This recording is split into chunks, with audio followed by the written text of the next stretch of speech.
हमने आज सुबह ठीक 12:30 बजे एक न्योता आदरणीय जो गृह मंत्री से मिला है। उन्होंने कहा हमें 21 जो फरवरी को Arunachal Pradesh freedom of religion का विषय में हमें मिलकर बात करना चाहता है। उनका न्योता जो पत्र पर यही लिखा है और दूसरा लिखा है कि हम अरुणाचल क्रिश्चियन फोरम कल हमारा हंगर स्ट्राइक सारा राज्य में हर एक डिस्ट्रिक्ट में रखने जा रहा है। उन्हें वापस लेने के लिए यानी कि कॉल ऑफ करने के लिए कहा है। हमने उनका जो इनविटेशन लेटर को तुरंत देखते ही सुबह हम जितना भी हेड ऑफ डिनोमिनेशंस और हमारा सेंट्रल एग्जीक्यूटिव से एक आपातकालीन मीटिंग हमने बुलाया है। इन मीटिंग में सबका विचार है, सबने कहा कि हम काल का जो प्रपोज स्ट्राइक को हम कभी भी वापस ले नहीं जा सकता है और वो बरकरार हैंगर स्ट्राइक रखेगा। 17 जो फरवरी को जो हमने रखा है वो बिल्कुल जारी रहेगा और हर एक डिनोमिनेशंस और हर एक डिस्ट्रिक्ट्स का जो ईसाई जो विश्वासियों से मेरा विनम्र विनती है कि गलती से भी किसी ने आगबा हमारा ऊपर में देता है तो आप सब उसे विश्वास ना करें। कल जैसे भी करके हम अपना जो पूरा एक दिन का उपवास यानी कि हंगर स्ट्राइक हम जारी रखेंगे। और हमारे honourable chief minister Pema Khandu का भी ये कहना है कि अगर वो एक लागू हो जाता है तो कोई भी रिलीजन को हार्म नहीं करेगा, किसी को हार्म नहीं करेगा, ऐसे स्टेटमेंट दिया गया है। तो इनको लेके आपका क्या ओपिनियन रहेगा? या फिर देखिए, ये ऑनरेबल चीफ मिनिस्टर का ये बात हमको समझ में नहीं आता है। उन्होंने कहा यहाँ में जिक्र करता है कि फोर्सफुल कन्वर्सन को हम रोकना है, इंडिजिनस को हमको बचाना है। कहते हैं अरुणाचल का क्रिश्चियन हिस्ट्री में हम एक सवाल करना चाहता हूं कि कब अपने अभी अरुणाचल का संख्या लगभग 40% से भी ज्यादा ईसाई में है और ईसाई को उन्होंने अपनाया है।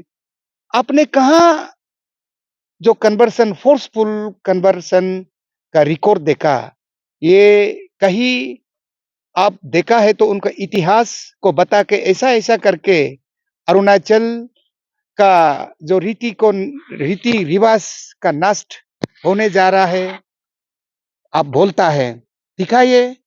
और कहाँ फोर्सफुल कन्वर्सन कब तक चला है, कितना दिन तक चला है, कहाँ तक चला है, ये ईसाई लोग सरकार से सवाल करते हैं।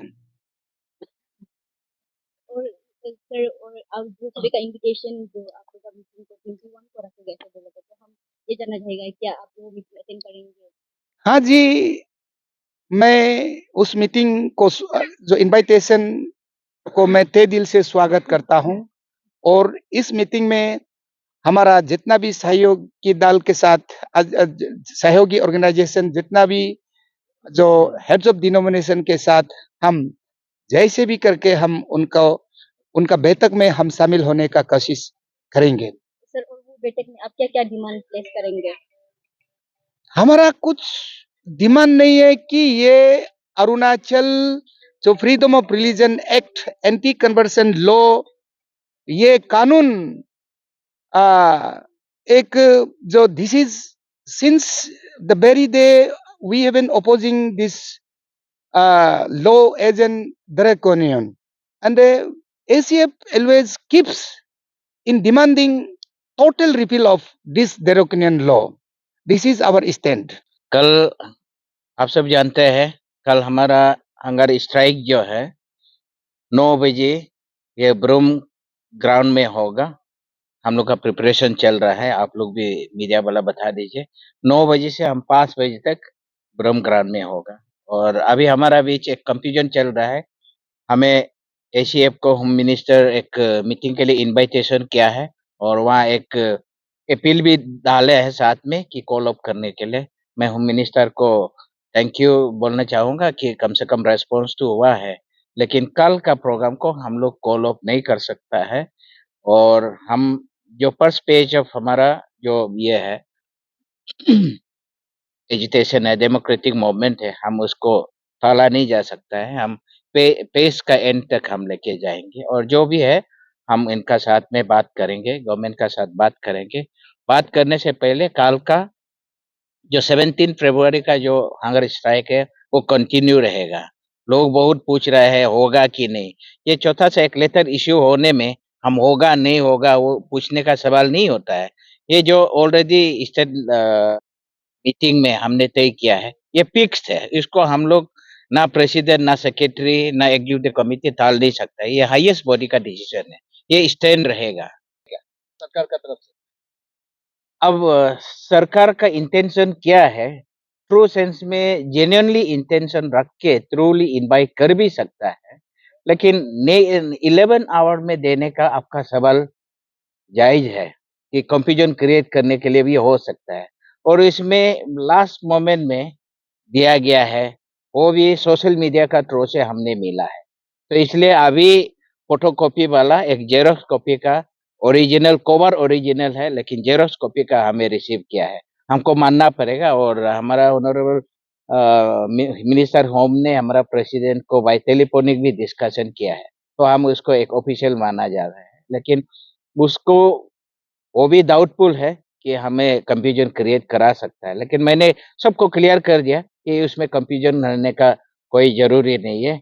इन्विटेशन तो आते रहेगा, सॉल्यूशन हम गवर्नमेंट का साथ डिस्कस होते रहेगा, हमारा पेज चलते रहेगा। हमको not less than repealing of the act, ये हमारा डिमांड है।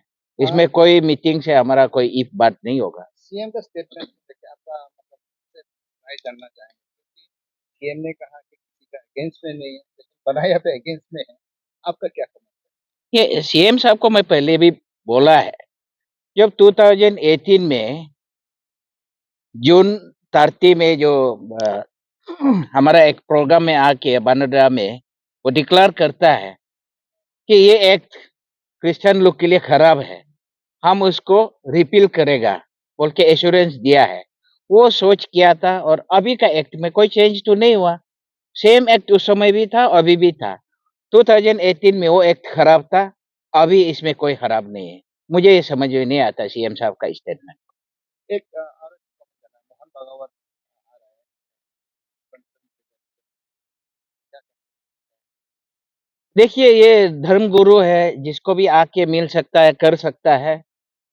अब उसका हमारा इतराज नहीं है, लेकिन हमने एक लेटर कॉरेस्पॉन्डेंस देखा है, इसको प्रोटोकॉल से डिपार्टमेंट से उसको एकोमोडेशन दिया जा रहा है। इससे रिलीजियस मैटर है, उसको रिलीजियस ऑर्गेनाइजेशन अपना-अपना तरीका से उसको संभालना था, लेकिन गवर्नमेंट एक्सचेकर से पैसा क्यों खर्चा करके उसको एकोमोडेशन दिया जा रहा है और गवर्नमेंट ऑफिसर इसमें क्यों इन्वॉल्व होया जा रहा है?